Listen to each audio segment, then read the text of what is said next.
ተምሬ ላሳርፈው ሲገባኝ አሁንም አባቴ በደከመ ጉልበቱ እንጨት እየፈለጠ ይኖራል ትላለች።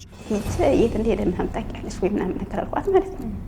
ከዛ ስራ ላይ ዘራኩ ነው ሄደ አንቺ ትምህርት እያልሽ ምናምን ሰው ይገብተሽ አታሳልፊ ለት ምናምን ለያኔ በጣም ያለቀስኩት።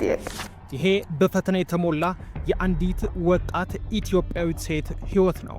ከድሃ ቤተሰብ እልም ካለ ገጠር ከመወለድ እናትን በሞት እስከ ማጣት ብሎም በድሃ ወላጆች እስከ ማደግና ተቸግሮ እስከ መማር ከዛም ጀግኖ ከትልቅ ዩኒቨርሲቲ እስከ መመረቅና ራሷንም መጽሐፍ እስከ መጽሐፍ የደረሰ ትግል ግን ደግሞ በስራ ማጣት የተጎዳ ማንነት የተሸፈነ ህመም።